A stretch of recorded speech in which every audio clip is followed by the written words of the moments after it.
What's going on, coaches? Welcome back to the Fourth and Goal vodcast. Today we have a special guest, Coach Napier. Coach Napier is based in West Virginia and has been coaching for close to over 15 years. Coach has served as an air raid offensive coordinator at numerous schools across West Virginia and Ohio, dating back to 2006. So safe to say he knows what he's talking about. He's currently the offensive coordinator at South Charleston High School down in West Virginia. He's also worked in the college system where he was an assistant coach at LaGrange College. Coach can be found on Twitter at CNAP87, as well as through the 92 Mesh Group. All the links to Coach's socials, the websites, and any of his YouTube videos that I'm sure everyone's seen, they'll be down in the description below, so feel free to give them a like and check it out. So without further ado, we'll get Coach on. Welcome, Coach. Hey, Coach. Thanks for having me. I appreciate it. No worries. Thank you for giving up your time and talking to some people from the other side of the country. Oh, yeah. I'm excited, man. It's I know you guys are known to be tough down there, so I like it. We'll take that. Yeah, I think it comes with having the 10 deadliest animals sitting in our country, and everything in our country seems to want to kill us, whether it's fires, snakes, crocodiles, sharks, you name it. It's probably going to try and hurt you. So, well, I like it, man, because I live in West Virginia, and we're known to be tough, mountaineer, coal mining people. So, you guys got my respect. I love it. Brilliant. Okay, so for everyone that's watching, why not introduce yourself and sort of talk about how you came to be and get to where you are right now? Yeah, absolutely, man. I appreciate it.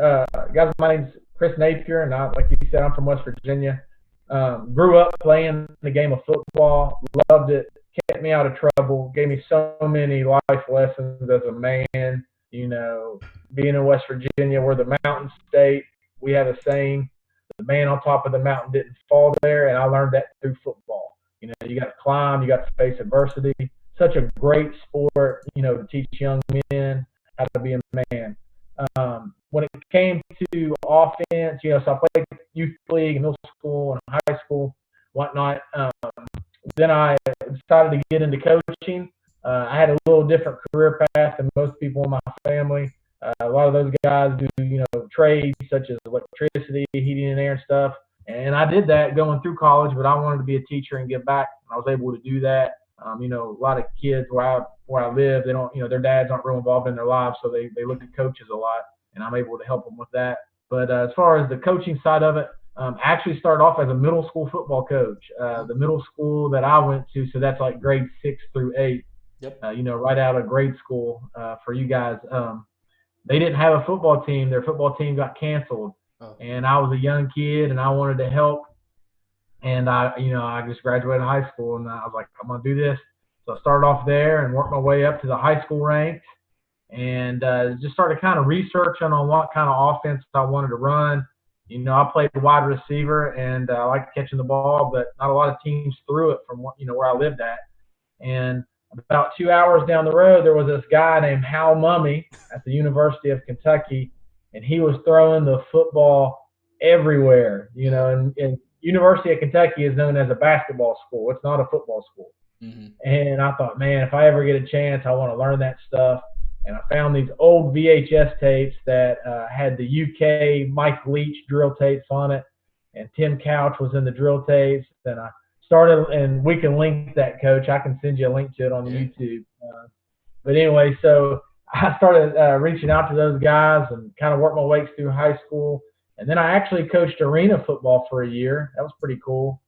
We ran the air raid, but it was kind of like an 8-man concept. The core routes were still the same. And then I actually got a chance to coach college, and I was at LaGrange College, which is where Matt Mummy, Hal Mummy's son, was the head coach. And that's when I really started to know the ins and outs of the air raid offense, the behind-the-scenes stuff.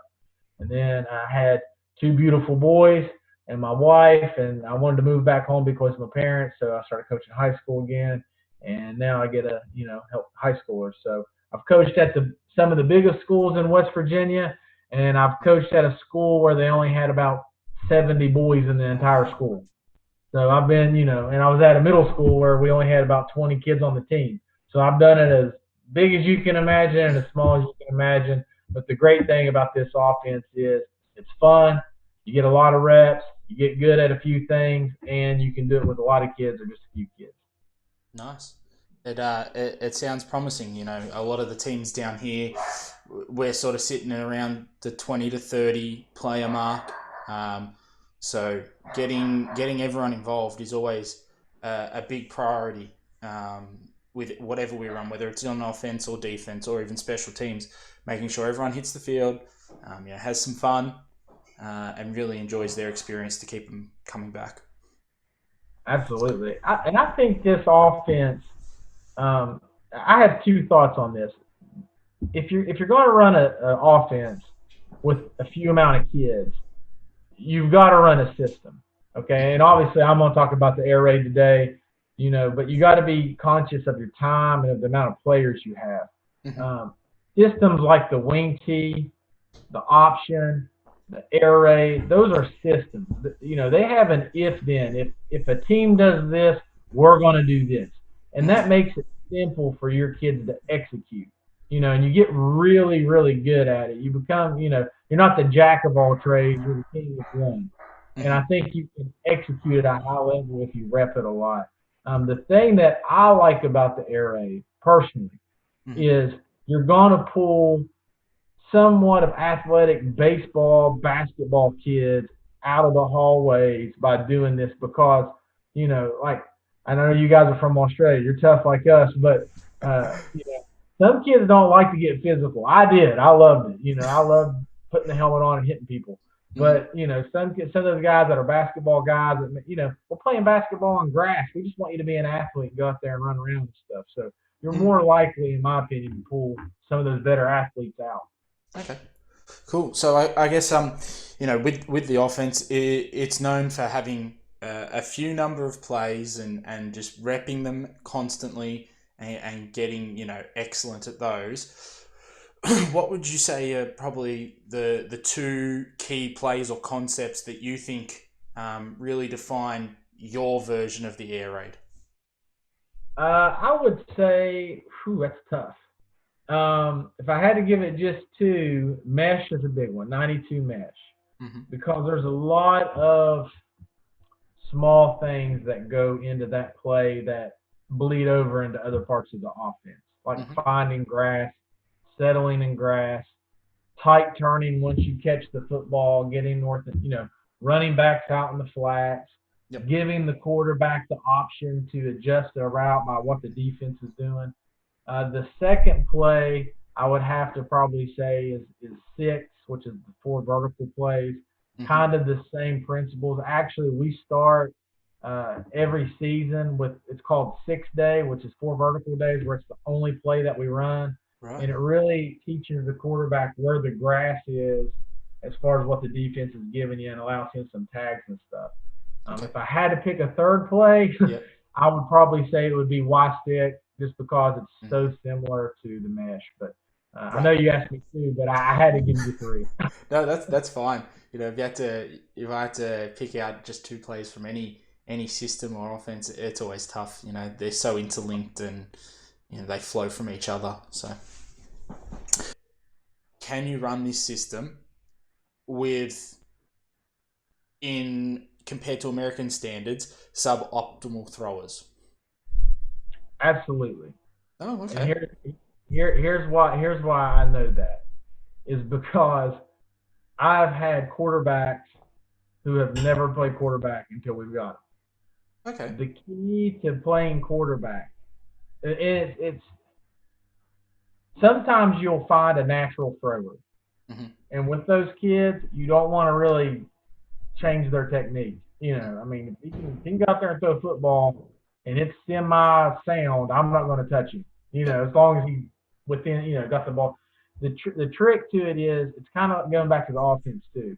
You have to do drills that help develop that. Mm-hmm. Okay, I've been on teams where we only have 20 guys on a team. I know you got to pull a lot of players to play both ways, Mm-hmm. but in an air raid offense, you're going to want to make that quarterback a one-way player Yep. for multiple reasons. The main one being you've got to be able to communicate to him when your team's on defense. He's got to be able to tell you what he's seeing. He's kind of like a coordinator on the field. That's the trick of the air raid is we allow him to check certain plays. Okay. When you're doing defensive practice, that's when you're doing those throwing drills. So not only is he getting offensive practice of throwing the ball, when you go into defense, that's when you do that individual. Okay, have you ever heard of the garbage can drill, where you put a garbage can in the corner of the end zone and you throw in it? Yeah, we see it all the time on like Hard Knocks. They have the competitions trying to get it in that bin. Yep, absolutely. So you get on there and you learn some of these things. You know, there's just certain little things you want to do. The easiest way to teach them how to throw, I'm just going to be honest with you, when they first of all is catching the snap. Okay, Yep. I'll watch quarterbacks a lot of the times. When they're doing their cadence, they'll say down, set, and they throw their hands up and say hut. Get them out of that habit because the defense is going to time your hands. So I tell them, have your hands up the entire time like you're a receiver, making the U, and watch yourself catch the snap in. Once they get to this position, they want to keep the ball at the throat. Because if they got it down here, they're going to get stripped. Plus, it takes them longer to wind up. A lot of them will take that big swing, and that's where they mess up their throwing motion because they don't have that muscle memory. And their ball can be here, here, here. So I tell them, ball at the throat, and then what you're going to want to do is put it on your back shoulder, and then make an L with your arm. If you make an L, guys, and you bring this elbow over your L like you have glass here and you're trying to break it, they'll throw a spiral every time. And it's real simple, And then there's some stuff with the feet depending on the coach on how you want them to drop back, and that's fine. But this is what I know about quarterbacks. If you want them to be accurate, it has nothing, a little bit to do with your arm. It really has to do with their plant foot. So the inside of your foot, that's your aiming point. Right. It has to be aiming at your target. And then you open up your hips and drive the ball. Okay. Brilliant. That's some great advice there for all the coaches watching. Trying to coach the quarterbacks is always one of the hardest spots to try and teach. So. Well, the trick too, there's another little trick to it. Anybody can throw on air. Yep. You have to simulate pressure because, Mike Tyson, great American boxer, everybody's got a plan until they get punched in the mouth. Yep. You've got to learn how to do that under fire. So my suggestion, going back to what we said earlier, work on throwing drills during defensive practice as far as competition and technique. But when you're doing offense, you want to simulate a pressure. Don't get in a habit of running a lot of 7-on-7 without simulating pressure. I'm not saying they have to tee off and hit him, but he needs to feel people in his face, coming back at him. So I think you got to kind of blend it. When we're working defense, we're working technique, but when we're on offense, we've got to simulate people up in his grill a little bit too. That's good. So I've watched some of your videos on YouTube, and one of the ones that really sort of ticks the coaching brain over is the ones on 95 or Y Cross. So I thought we could get you to explain how you teach it and how you coach it and diagram it up for everyone and check it all out. Absolutely. I'm going to share my screen so I can. Yep. Perfect. Let me draw up my offensive line real fast. And guys, I'm not a artist here, but we'll do our best. So there's the guard and the tackle. There's another guard and tackle. So in the air raid, we'll talk about this real quick, Coach. Out of a 2x2 set, our X is always on the left. He is on the ball, and his inside foot is up.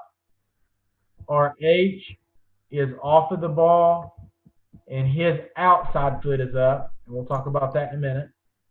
The Y is on the ball, and his inside foot is back, so he's like the H. Their outside foot is up.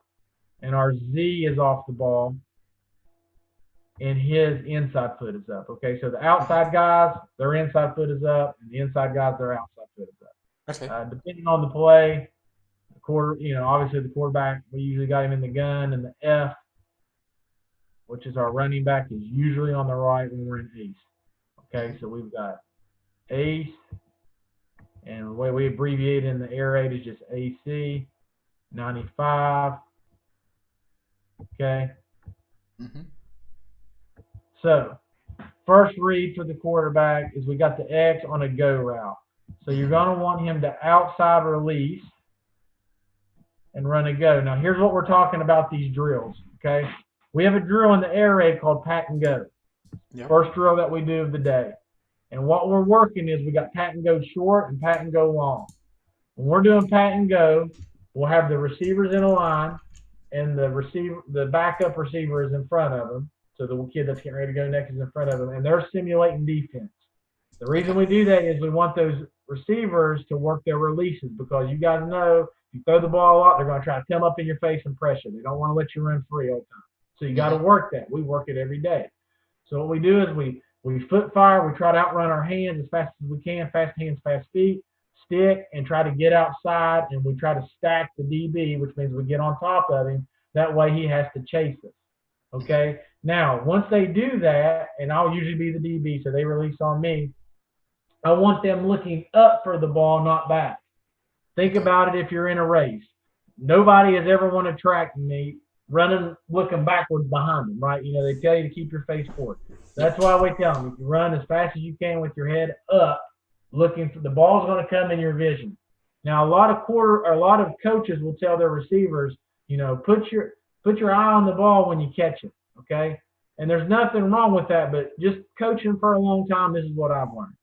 Tell the receiver to put his chin on the ball. Because if I'm trying to catch a pass over here and I don't move my head, I can still keep my eyes on it, but keep my eyes away at the same time. I want his whole head to turn. Anywhere your chin goes, your eyes go. You can do it, you know, right here. Everywhere I go, my eyes go with my chin. So I tell them to put their chin on the ball. That way I can see their head snap. Okay, so they're looking up, and you want to see them when they catch that go route. You'll see their head kind of snap like this catching the ball. It's a hard throw. That doesn't allow the DB, because once I look back and throw my hand up, the DB's going to make a play on the ball, right? I want him to be late. So, boom, in the bare basket. Another thing about this is, guys, is when they're running these go routes, you don't want, like if this is the out of bounds, you don't want them running right beside the out of bounds, okay? That's a hard throw. Even the NFL quarterbacks have a hard throw on that. You want them running that go route on the top of the numbers. So, you know, you guys got numbers on the football field. We're wanting them to run it on the top of the numbers. And what I tell them is, you don't come off the numbers until the quarterback throws you off the numbers. He owns the grass from the numbers to the sidelines. He has to invite us into that area. If not, it's trespassing. Okay? We can't run in there. Now, if he throws us in there, that's when we run in there. And all you guys are doing is you're giving your quarterback a bigger area to throw the football on the go route. Yep. Okay, so let's say they got a good DB and they take away that first read. All right? The second read is a sail route. All a sail route is a 10-yard out route. Okay, that's all it is. And you know, you can time that up on steps. I've done it both ways. I'm a step guy. But we're just going to say 10 yards so everybody knows where that's at. Yep. The trick to this route on the sail is you want them to sail a vertical route until they get to their last couple steps.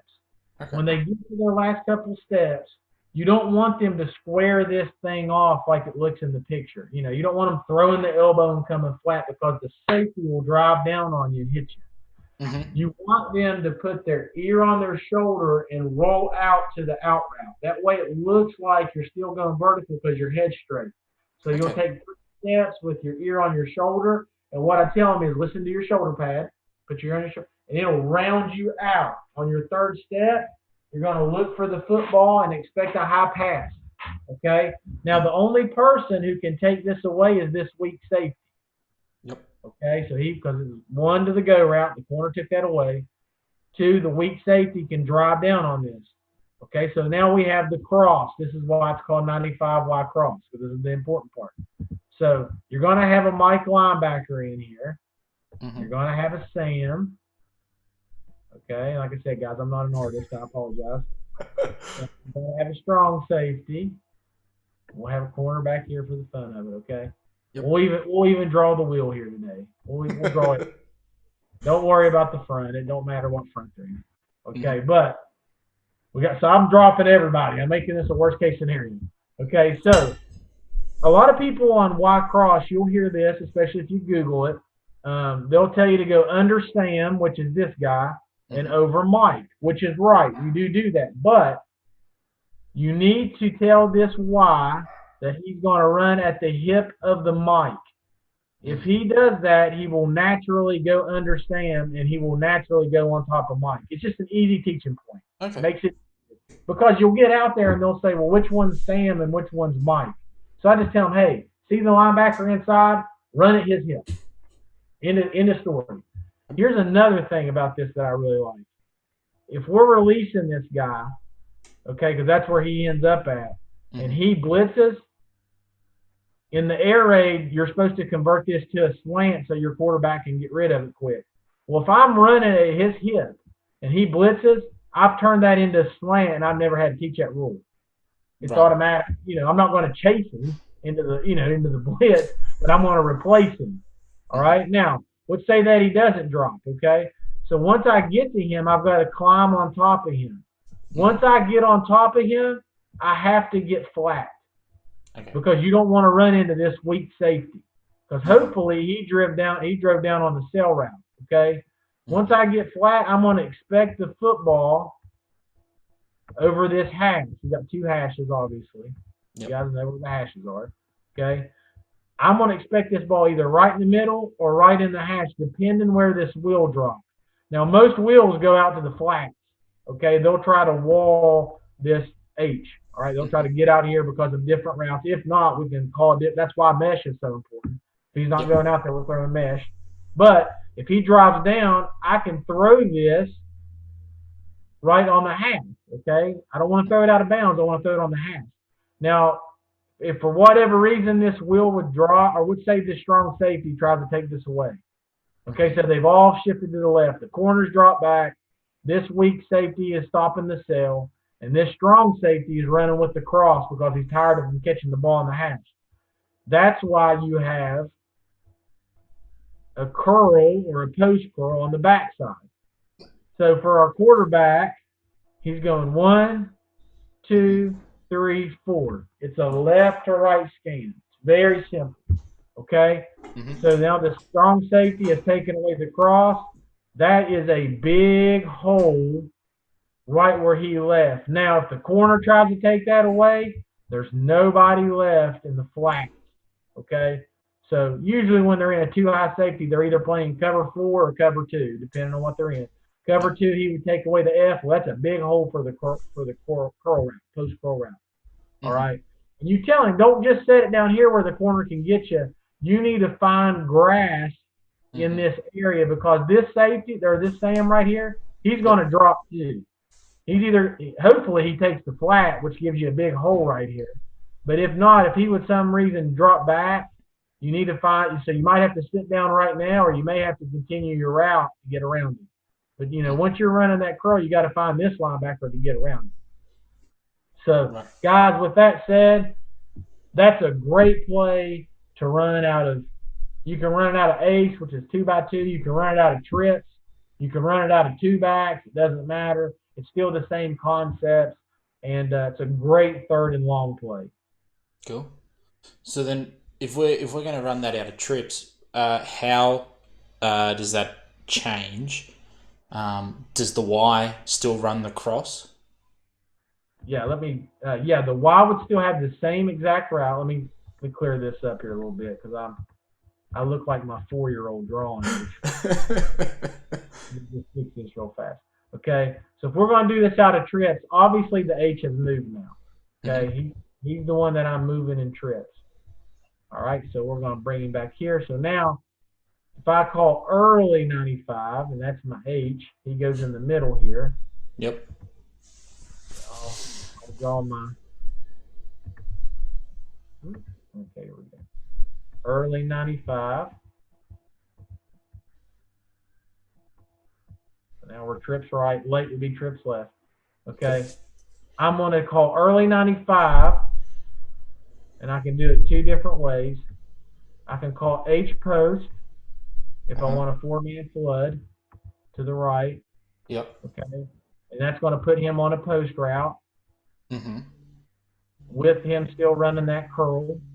Okay. Okay, so now I've really got the corner in a bad situation and the strong safety. Because now the strong safety has to decide, am I taking the cross or am I taking the post? He's in trouble, right? Yep. That corner jumps, if the strong safety goes for the cross and the corner jumps the post, there's nobody on the curl route. So that's air raid wisdom right there, okay? It's a great third down and long play. Yep. And they've got things they can do to take this away, but we've got other answers too, right? So, you can do it that way, or, you can, usually if we're in early, the F is over here, Okay, the F is usually on this side. Yep. Okay, so we're still swinging him out, which puts this wheel in a bind, because he's more likely to drive down on him then. So it kind of puts these guys in a little bit more of a bind. In case that weak safety just comes here, strong safety tries to drop back. Well, there's nobody here on the free safety. So, we're trying to play games on the defense. But it's the same teaching points and concepts for everybody. It's just you're just telling this H, okay, now I'm tagging you on a post route, which he runs a post route on other routes anyway. So you're not teaching him a new play. He's just learning new concepts. Brilliant. So I guess that one there, out of the two back, when you move the H, I'm assuming you move the H in as well. Yeah. He seems to be the one you move around. Would you just run double swing routes basically? You can, or you can do double swing routes. So if we're going to do that, like I said, I'm going to erase this real fast. You can run double swings just like you said, Coach. So my F would be back on the right. My H is on the left.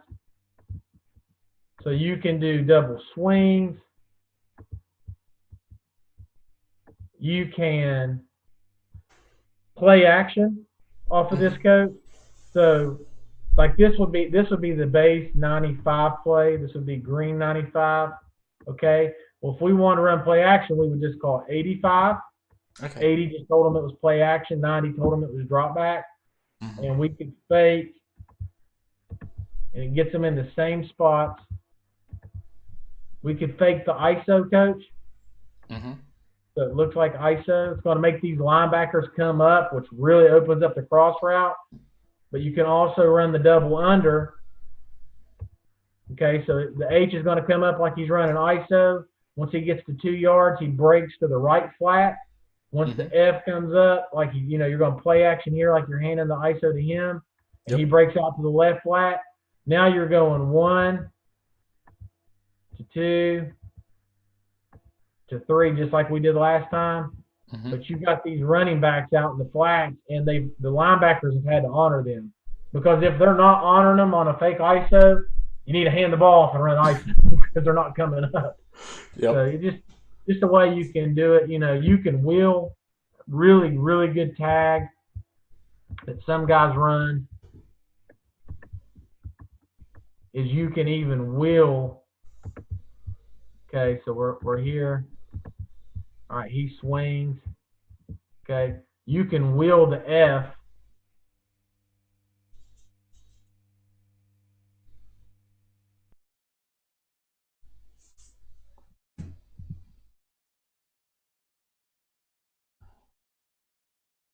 A lot of the time, the linebackers will lose him if he's running the wheel. So you got there's all kinds of different tags you can. That's the beautiful thing about the air raid. We only have about 8 passes, but we can tag you to death, depending on who and what. Okay. And so what would you say is the number one way people try to stop this concept? Try, just like they do everything, they try to drop everybody. Okay. They try to drop. Those linebackers start flying out. The corners start flying out. The weak safety. Here's the beautiful thing about the air raid. If they start doing that, you go to doing the easiest thing in football, which is running ISO or running the football on inside zone. So what we're doing is we're getting good at what we think is the hardest thing to do in football, which is throw the ball. Okay? We're going to be very efficient at that. And we were talking about Coach Mumme, and let me write this down for you guys just so everybody can see this. I'm going to show you guys the 3 rules of the air raid, the philosophy, the way it was taught to me, okay? And this isn't secret knowledge. This is something you could look up anywhere and see it. Okay, so like I said, let me erase this. Okay, when I was taught this, let me put it in a text form here. Number 1 is we want to throw the ball short to players who can score. Okay? So what does that do? First of all, that's an easy completion. We're going to find grass. That means the corners are playing off or the linebackers haven't walked out there on those slot receivers or what. Those are easy throws. So think about that. Your offensive line doesn't have to block very long. Your quarterback doesn't have to be super accurate or have a big arm because that's an easy throw. And then those defensive linemen, as soon as your quarterback catches it, he's not going to get sacked, and he throws it, he grips it and rips it. Those defensive linemen have to rush and then chase. Rush and then chase. Rush. You do that a bunch, those defensive linemen get tired. Start running the ball more, okay? So obviously what they're going to do is they're going to cheat up with their secondary and not allow you to do that anymore. So then you want to throw the ball deep to those same people. Okay? So those people can score. They're out there. The DBs start walking up. We need to start calling 6. We need to start calling 94, 95. We need to start going vertical. We need to start running 92 with the corners and the post routes, right? On wherever they're giving us grass, we got to attack them. Okay? And just like you said, Coach, what are they going to do to take away? What are they going to do to take that away? Well, they're going to take people out of the box, the run box, the tackle box, and they're going to beg you to run the football. So then you need to run. The third thing you need to do is run the ball to light box, okay, or numbers or however you want to talk. There's only 5 guys in the box now, okay? Now, once you start running the ball, what are they going to do, Coach? They're going to bring somebody back in. So then I go back to number 1 and 2. Where's my grass? Have they cheated up? I need to throw deep. I need to do number 2. Are they bailing again? I need to do number 1. So as a coach, an air raid football coach, you have your answers there for you. Now, if they're in a 5-man box and you can't run the ball, you're going to get beat. But it's your 5 on their 5, which, listen, let me tell you this. Your job as a head coach or as a coordinator is this. My job is to put my players in the best position to win. And we don't run a lot of plays, but we're going to get really good at the few plays we run, which puts me in a better chance of winning because my kids, my players have done it more than your guys have done it. We've done it all year long. You've only been ready for us for a week. So my kids, over repetition and repetition, we're going to get better. Air raid teams, I've always said this, we get better as the year goes on because we've done it the whole time. The beginning, a lot of the interceptions usually come early because he's had a bunch of reps later on. We're going to get better. And we just go back to these 3 things, Coach. And if you follow this little template right here, these 3 plays as a play caller in the air raid, you're going to score a lot of points. Brilliant. So then how do you drill and practice to give your plays the most reps? Awesome question. Okay.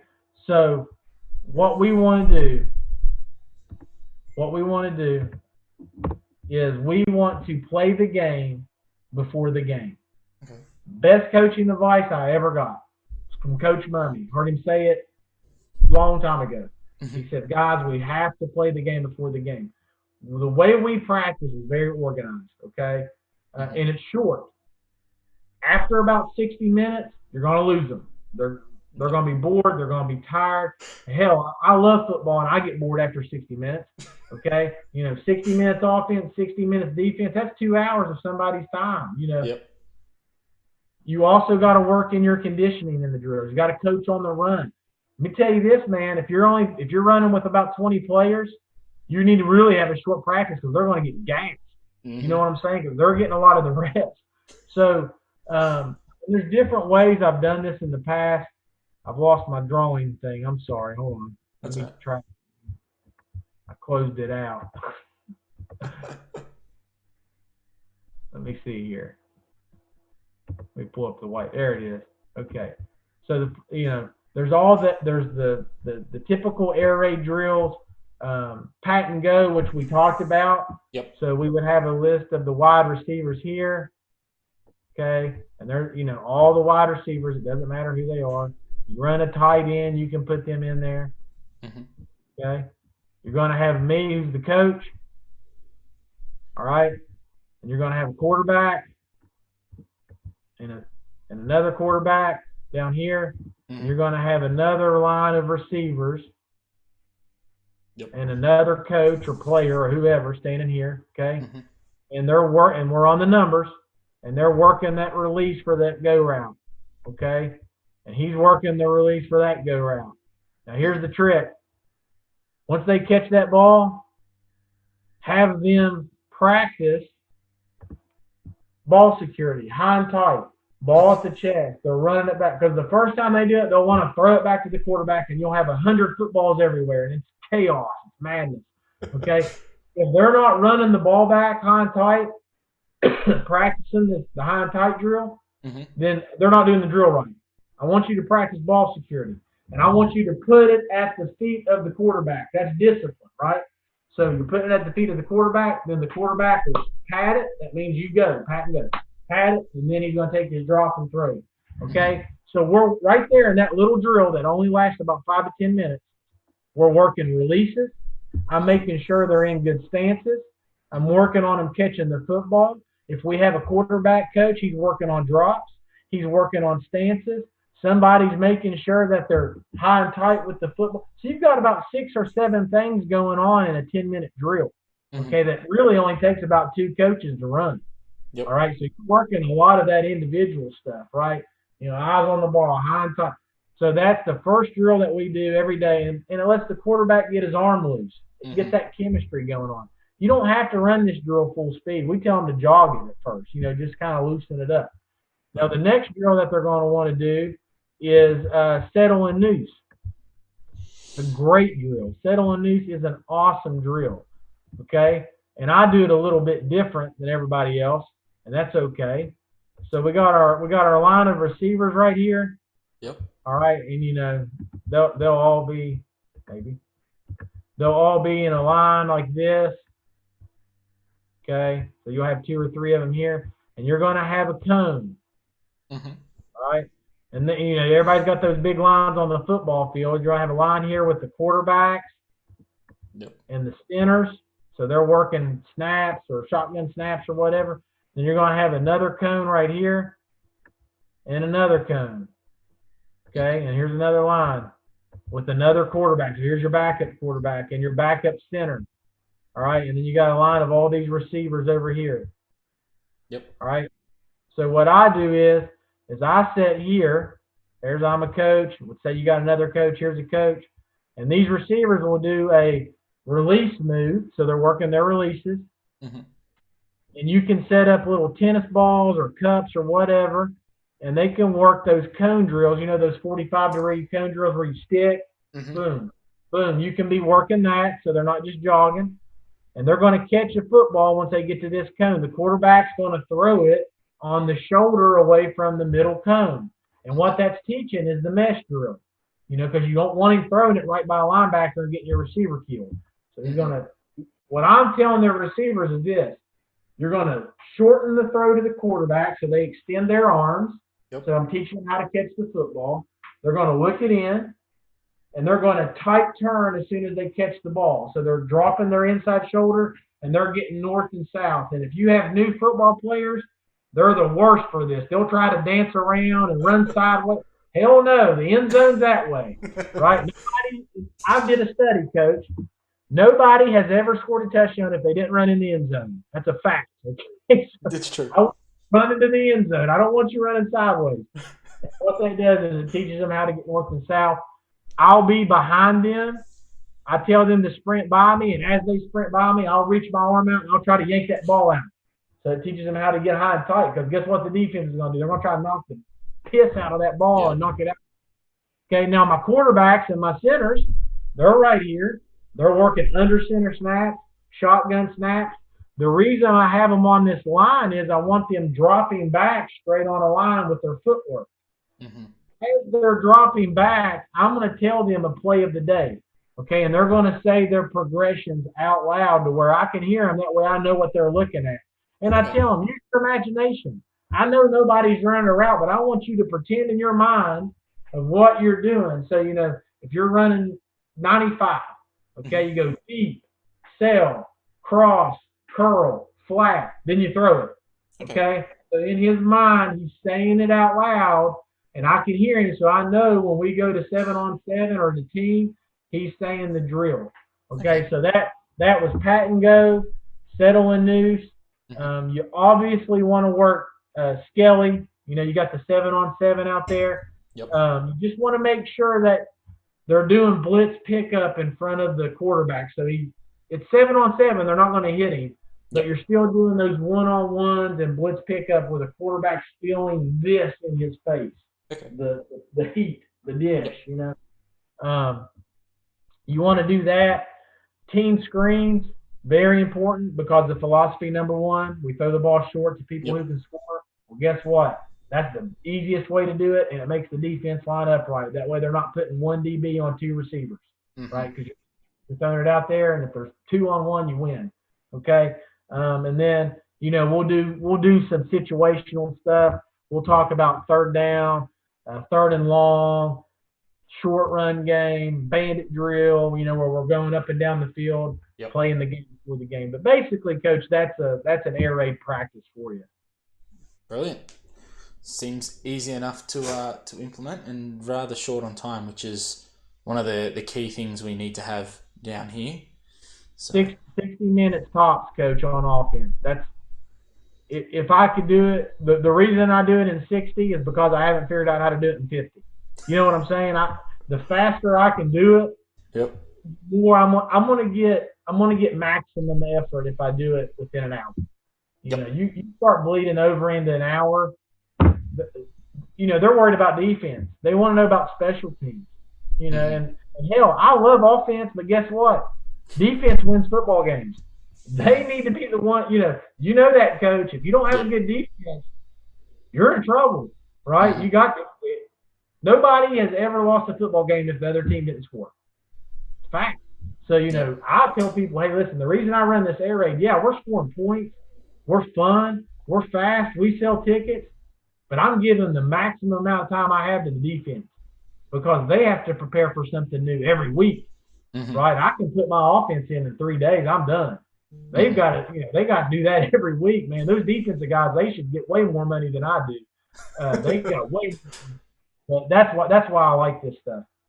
Brilliant. All right, so last question that we ask everyone that jumps on. And it's the name of the podcast, right? So it's 4th and goal. Okay. So scenario time. 4th and goal. You're on the 7-yard line. So you've got 7 yards to score. You're down by 3. Sorry, you're down by 4. So you need a touchdown to win. State championship. What are you calling? Mesh. 92. Mesh. Didn't even want to think about it. That was quick.